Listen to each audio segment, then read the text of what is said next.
이제 장례를 정리하여 주시기 바랍니다. 판결을 선고하겠습니다. 2025도 4697 공직선거법 위반, 피고인 이재명, 상고인 검사. 이유의 여지를 말씀드리겠습니다.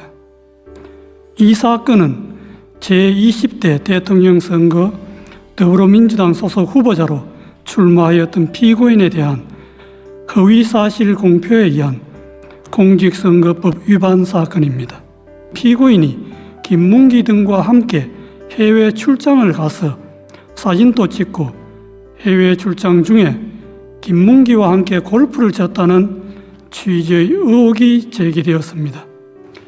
이에 피고인은 방송 프로그램에 출연하여 김문기와 함께 해외 출장을 가서 얼굴은 봤겠지만 하위직 실무자이어서 기억나지 않는다는 취지로 발언하고 골프 동반 의혹에 대하여 해명하면서 다음과 같이 발언하였습니다. 그리고 국민의힘에서 4명 사진을 찍어가지고 마치 제가 골프를 친 것처럼 사진을 공개했던데 제가 확인을 해보니까 전체 우리 일행 단체 사진 중의 일부를 떼내가지고 이렇게 보여줬더군요. 조작한 거지요. 라는 발언입니다. 검사는 제2심에서 공소장 변경을 통하여 골프 발언에 관한 공소사실이 피고인이 김문기를 알았는지 인식이 아닌 골프 동반의 교유 행위에 관한 허위사실 공표임을 분명히 적시하였습니다. 피고인과 김문기의 골프 동반 행위는 당시 유동규를 포함하여 3인이 장시간 함께한 사교적 교유 행위인 점에 비추어 볼 때 피고인과 김문기 간의 관계에 대한 의혹과 관련하여 선거인의 판단에 영향을 주는 독자적 사실로서 주요한 사실이지 인식에 대한 보조적 논거에 불과하다고 볼 수 없습니다. 원심은 공소사실의 대상을 오해하고 법리를 오해하였습니다.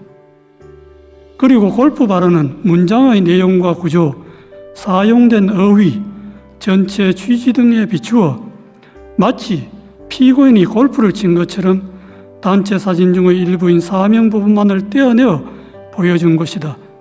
피고인이 골프를 친 것처럼 조작한 것이다. 는 의미로 해석됩니다. 피고인과 김문기의 골프 동반은 해외 출장 중의 일인데 피고인은 김문기와 해외 출장 동행 자체는 인정하고 있었습니다. 김문기를 하위직에서 몰랐다는 피고인의 발언과 함께 이 골프 발언을 듣는 일반 선거인으로서는 피고인이 김문기와 해외 출장은 같이 갔지만 피고인이 김문기와 함께 간 해외 출장 기간 중에 김문기가 골프를 치지는 않았다는 의미로 자연스럽게 받아들이게 됩니다. 그런데 피고인은 김문기 등과 함께 간 해외 출장 기간 중에 김문기가 골프를 친 것이 사실이므로 이 골프 발언은 골프 동반의 교유 행위에 관한 허위사실 공표에 해당합니다. 마지막으로 백현동 관련 발언에 대하여 봅니다. 피고인은 더불어민주당 대통령 선거 후보자로서 선출된 무렵을 전후하여 정치권이나 언론 등으로부터 성남시장 재직 때 추진한 백현동 개발 사업과 관련하여 민간업자에게 특혜를 주었다는 의혹을 받고 있었습니다. 백현동 관련 발언 전날 서울특별시에 대한 국정감사장에서 서울특별시장이 녹지지역이던 백현동 부지를 민간 사업자가 매수한 이후에 준지거지역으로 4단계나 용도지역 상향을 해주어 민간업자에게 막대한 이익을 주었다는 특혜 의혹을 제기하였습니다. 이에 피고인은 그 다음날 경기도에 대한 국정감사장에서 백현동 부지에 관한 용도지역 상향 특혜 의혹을 해명하기 위해 미리 준비한 백현동 관련 발언을 하게 되었습니다. 백현동 관련 발언은 질의자가 전날 서울특별시장이 국정감사장에서 들어보인 백현동 부지에 관한 4단계 용도지역 상향 특혜라고 기재되어 있는 패널과 동일한 패널을 경기도에 대한 국정감사장에서 제시한 후 거기에 조작이라는 스티커를 붙이고 나서 피고인에게 제기된 백현동 개발 사업 특혜 의혹 전반을 설명하면서 백현동 부지의 4단계 용도지역 상향이 피고인이 준 특혜라고 하는데 그것이 맞느냐는 취지의 하나의 주제에 관한 질문에 대하여 피고인이 한 하나의 답변으로 자연스럽게 연결된 발언입니다. 그래서 그 연결된 발언 전부의 내용이 일반 선거인에게 주는 전체적인 인상을 기준으로 발언의 의미를 해석하여야 합니다. 당시 피고인에 대하여 제기된 의혹이나 질의자가 제시한 패널과 질의 모두 백현동 부지의 용도지역 상향과 관련된 것이었습니다. 백현동 관련 발언을 접하는 일반 선거인의 관심도 백현동 부지에 집중되어 있었습니다.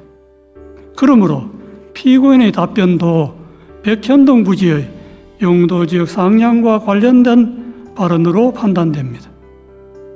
피고인의 백현동 관련 발언은 두 가지입니다. 첫째, 국토부가 혁신도시법 제43조 제6항의 의무조항을 들어 용도지역 변경을 압박하였다는 취지의 발언. 둘째, 국토부가 이 의무조항에 따르지 않으면 직무유기를 문제 삼겠다고 협박하였다는 취지의 발언입니다.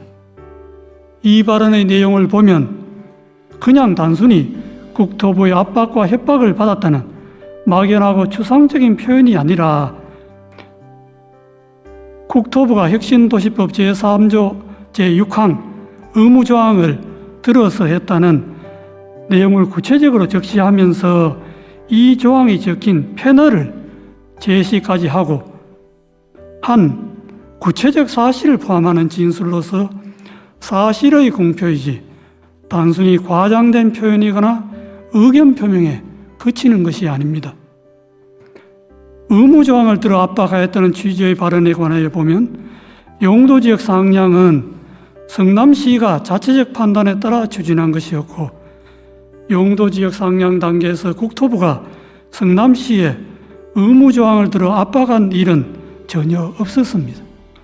성남시가 먼저 국토부의 종전협조 요청 공문이 혁신도시법 제43조 6항의 의무조항에 근거한 것인지 상위계획에 제촉됨에도 식품연구원의 요청대로 주거지역으로 용도 변경이 가능한지 묻는 내용으로 국토부에 공문으로 질의하였습니다.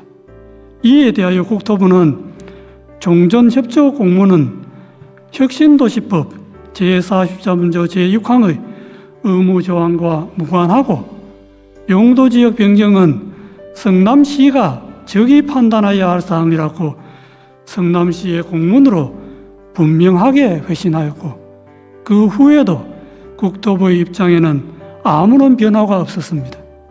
그런데도 피고인은 이에 명백히 배치되는 허위의 발언을 하였습니다.